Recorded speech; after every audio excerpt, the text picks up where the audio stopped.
Pisces, welcome to October 2014. In October, the beautiful meets the ugly, making you very uneasy. You soar in your creative dream world. This is where your ideals reign supreme. Instead of making for your escape from the harshness of this world, your challenge is to integrate the ideal with the real. Sweet September turns into rocky Rocktober. As you head into October, the moon is in Capricorn on October 1st. It couples with Pluto and it activates the Pluto-Uranus square. The sun squares Pluto on the 4th. The sun opposes Uranus on the 7th. And then you have the total Aries lunar eclipse on October 8th, which activates the Pluto-Uranus square. Now, there's two more squares with Pluto and Uranus. The final ones are December 14th and March 17th, 2015. Once that finishes, this energy will begin to dissipate. Until then, we're still very much in it. In it to win it. And for you, this has to do with your resources, how you're managing your resources to create the life you truly desire.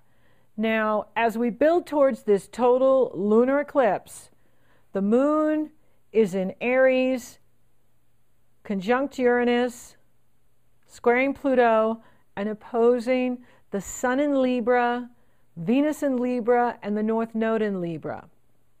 This is very challenging energy. So you're looking at your future, your near future, you're looking at 6 months, you're looking at a year from now, 5 years from now. Where do I want to be in 5 years from now? Where do I want to be in 3 years from now? You're really doing that with this eclipse, this Aries eclipse. It's pulling up this desire to know where you're going to be in 6 months from now, a year from now, your near future and your distant future. You're really looking at those areas.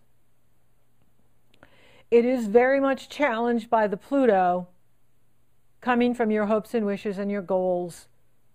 Now the way out, and there's always a way out, and it's through the sextiles and the trines. And the way out is through Jupiter in Leo and Mars in Sagittarius. Now Mars is at the top of the chart for you in your career legacy, your reputation in the world, your profession in the world, your destiny in the world. It is in harmony with the lunar eclipse. It is in harmony with Jupiter and Leo in the area of your service to the world, your work habits, your health habits, how you take care of yourself. They're forming a fabulous grand fire trine off the lunar eclipse, off the moon in Aries and Uranus in Aries. The tail on the kite, so it's a kite. There's a tail on the kite, and the tail is the sun in Libra, the Venus in Libra, the North Node in Libra. So it is about you going to the deeper mysteries, going to your secret heart, your secret garden, and pulling up that strength, pulling up that inner power, looking at who you trust and where you need to set boundaries with others, right? Let others prove themselves worthy of your trust before you trust, right? In an ideal world, you can just trust. But that's if you got off on Venus. You're here on planet Earth. And you really want to be careful here because the ego runs this planet and the reptilian consciousness does as well. And they have no regard for love. They have no regard for creator. And therefore, spirituality means nothing to them. However, for you, it is about using your resources wisely to create that ideal vision that you have, that ideal beauty that you bring to all of us. This is a wonderful grand fire trine, and it can increase your resources. Even though Pluto and Uranus are squaring, it doesn't always mean negative, and it doesn't always mean no on an individual level. It can mean an increase in resources for you because Mars is in harmony with it, and so is Jupiter in the area of work and service. So for some of you, you will see an increase in your income in October going into November. And the income will be increased based on how much you're working. So it's tied to the amount of work you do, as well as your reputation and profession in the world will be elevated, even with crazy town going on, right? We have no control over what other people do. We have no control over the events in the world. Your power lies in how you respond. That's what the word responsibility means, the ability to respond. Stay focused on your goals. Stay focused on what you can do. Set boundaries with those that are not on Team Pisces. If they're not on Team Pisces, don't waste your time. Don't try to save them. Don't try to fix them. That's their job. You can throw someone a rope, but they have to climb up themselves. You have to save yourself. You have to empower yourself. You have to take good care of yourself so that you are realizing your incredible creative vision, your incredible creativity, and taking advantage of the good energies that are here for you. Now, if this crazy energy isn't enough, we also have to deal with Mercury retrograde. It's like it doesn't end, right? Mercury retrogrades October 4th through the 25th. First, it's in Scorpio, starts at 2 degrees Scorpio, and then it backs into Libra on the 10th, and then it goes direct on the 25th.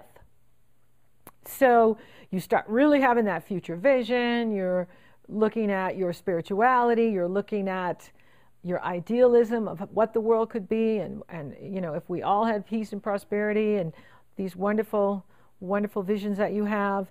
And then it goes back into resource area for you. So you will be reworking perhaps some loans that you have, or some debts that you have, or your partner's resources need to be looked at, and that's okay. That's what it's for. You know, Mercury retrogrades 10 weeks out of the year, and that's not including the shadow period, right? So if we put our life on hold, it's going to take up, you know, almost 3 months of the year. That's a quarter of the year, right? So we don't want to tie ourselves up that long. The devil is in the details. That's why I give you the Mercury, navigating the Mercury retrograde tool, so that you can navigate crazy town, communication breakdown, you know, emails missed, crazy people doing things on the internet. You can navigate it. Pay attention to the details. The devil is always in the details. So I know you like to dream big, and I know you're the visionary, and you're the most creative sign there is. But you can miss the fine print, and then it can be, you know, not so pretty. So the devil is in the details, and believe me, I have to tell myself this too, because I'm like Speedy Gonzalez. I like to just move. Fire just likes to go. And then you miss things, and it's like, uh-oh, redo. And then you end up, you know, you're better off just moving like the turtle, because the turtle will get there faster than, you know, the rabbit, which is flying, and then it has to go back again and back again to fix what it didn't catch. So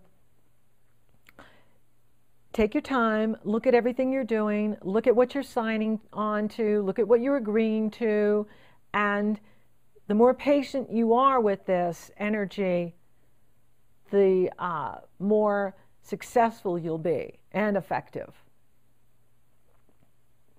The Sun will conjunct Mercury on the 16th. There could be a message for you that day in regards to your finances, in regards to business interactions, loans, dealing with insurance companies, tax payout, royalty payout, inheritance money owed to you. This is money owed to you by other people, not earned income. It can be a spouse get some money, or you get some money from a former spouse, or something's being paid out here to you. Just again, pay attention to the details. If you're paying attention to the details, you're going to be very happy with yourself by the end of the month. And then Venus and Mars start sextiling October 20th, and they sextile through the end of the month. Venus is in Libra, Mars in Sagittarius. This could be pretty hot, because Venus, Libra rules the area of sex for you, and Mars is in the area of your reputation in the world. So some of you could be very happy in your marriages and your relationships, or you meet someone new that benefits your reputation in the world, and you also have a good sex life with them. It's really interesting. So for some of you, it will be a wonderful time for romance and enjoying the Kundalini energy that rises from enjoying good sex. Now, the Sun enters Scorpio on the 23rd, Venus enters Scorpio on the 23rd, and then you have the final partial Scorpio solar eclipse on the 23rd. This is a partial eclipse. It is the last eclipse in this series. There will not be another Scorpio eclipse until 2032. So even though it's at 0 degrees, 25 minutes, it's a completion. Now, Scorpio harmonizes with you. So especially you Pisces born in the early days of Pisces, in the beginning of Pisces, but it's going to benefit all Pisces. This is extra beneficial for you because Neptune in your sign is also in harmony with the moon in Scorpio, your emotions and how you feel. The sun in Scorpio, your will in life. Venus in Scorpio, what you love and value. So there's a lot of positive energy here for you. And it can increase your creativity and psychic abilities. Like you need that, right? But really it can. Because when Neptune's in harmony like this, it increases creativity, spirituality, psychic abilities, knowingness, intuition, telepathy, clairvoyance, clairaudience, you name it. It's on the up for you. This is very positive and sweet. I like this energy for you.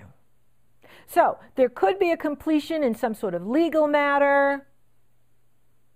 Some of you getting married, wait till the 26th at least, please.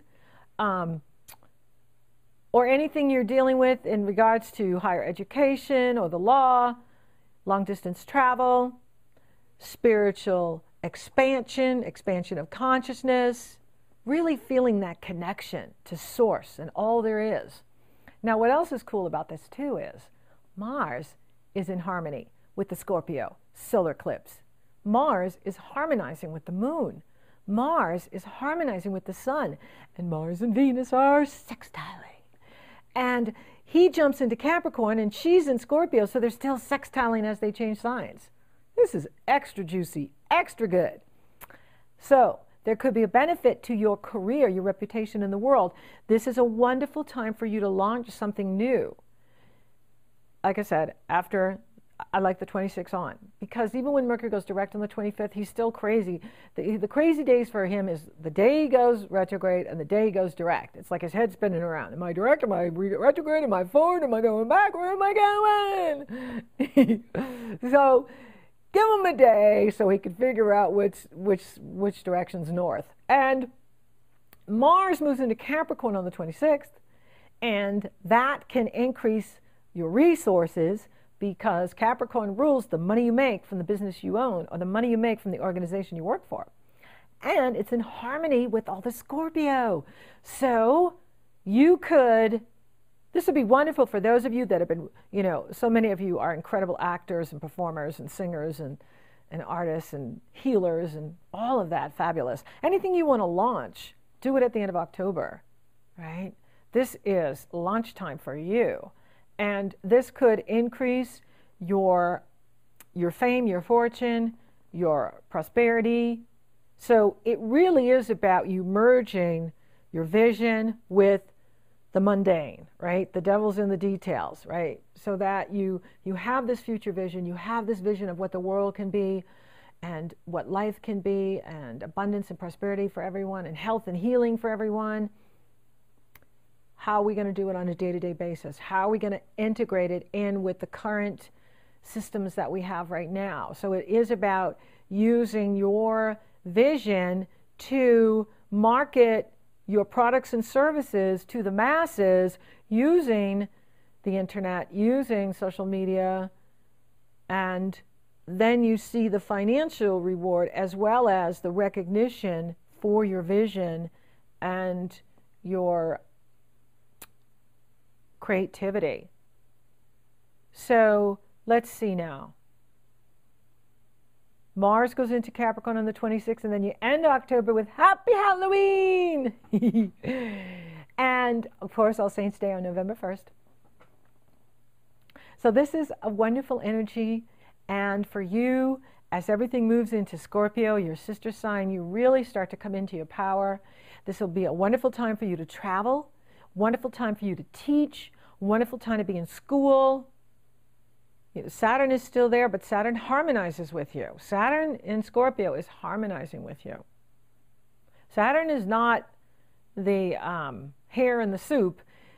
It is whatever, it's the Neptune that you're working with that can be the one that really challenges you at times, especially those born in the first 10 days of Pisces.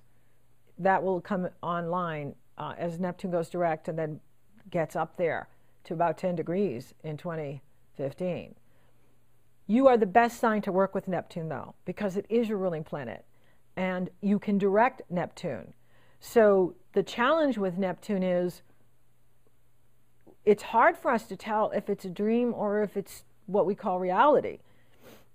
And we often want to escape into drugs and alcohol with Neptune. That can be a challenge. It's better to channel it into your creativity. If you can channel it into your creativity, you can build a masterpiece. You can come out with something so amazing that it's trend-setting, right? The movie Titanic, James Cameron, he's either the sun in Leo or the moon in Leo, or the sun in Pisces, but he's got the Pisces-Leo thing. And you can see how he's so creative and so visionary, and then he likes to do things on a big scale. That's the Leo part, right? So the Pisces is the creativity and the compassion for the human condition and the understanding of tragic love, or the challenges in, twin flame love, twin flame relationship in the human world. And yet he's so able to communicate that. And so you have that working for you with Neptune in your sign. The challenge is to not, escape too much into the tendencies. And meditation, yoga can be an escape. Anything we're doing to avoid self is an escape. And it can be workaholic. And, balance is the key. Buddha taught us don't do anything too extreme. So it's not like I can never eat cake again. Yes, you can have cake, have a slice, right? Yes, you can have some wine, have a glass, right? Balance is the key, the middle ground, not too extreme this way, not too extreme that way. Stay in the center. Don't get too happy, don't get too low. Negative thinking is an indulgence you can't afford. Depression is an indulgence you cannot afford. If you find yourself sinking, get help. Do what you got to do. I'm not big on pharmaceuticals, but man, if they're going to straighten your brain out, do it. Do whatever you got to do to feel good. Do whatever you got to do to be strong in your body and effective. I prefer herbs. I prefer natural remedies. However, if they're not doing it for you, you got to do what you got to do. When I'm in pain and the dog directs a prescription, I take it, right? Or I need antibiotics, I take it. I very seldom need those things, but when I do, I do what I need to do. I'm not going to leave my body in pain, right? So this is not about hurting. No, you're here to feel good. You're here to be empowered, and you're here to be effective. Do what you need to do that. The middle way is the best, right? Not telling yourself you can't have something, but not going too far with it. And that's the key to living the balanced life. And from balance, we are most effective and powerful. I like October for you. If you can balance the ideal with the real, you will feel empowered and effective. For those of you interested in love, it could be a time for you to experience that. For those of you already committed, it could be a wonderful time to partner up and enjoy each other. It's wonderful. Financially, it looks good. And like I said, the 26th on is a wonderful time for you to launch anything new you want to launch. new business, new products, new services, new relationship, get married, whatever it is your heart's desire, it's on for you. I would like for you to wait till Mercury goes direct if you're going to launch something new. And, you know, really believe in what you can do and go for it. Go for your heart's desire. Go for your dreams come true. You can do it. Thank you for listening. Thank you for watching. Thank you for liking, sharing, favoring, and Google Plussing my podcast, Pisces. You're so awesome. Thank you for subscribing. You totally rock.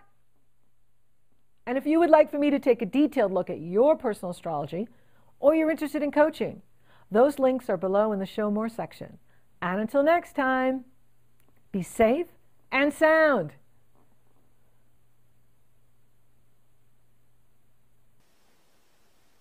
Safe and sound. Hold your ground. We're safe and sound. I could lift you up. I could show you what you want to see and take you where you want to be. You could be my luck. Even if the sky is falling down, I know that we'll be safe and sound. We're safe and sound. Hold your ground. We're safe and sound. I could show you love in a tidal wave of mystery. You'd still be standing next to me. We're safe and sound. Hold your ground. We're safe and sound.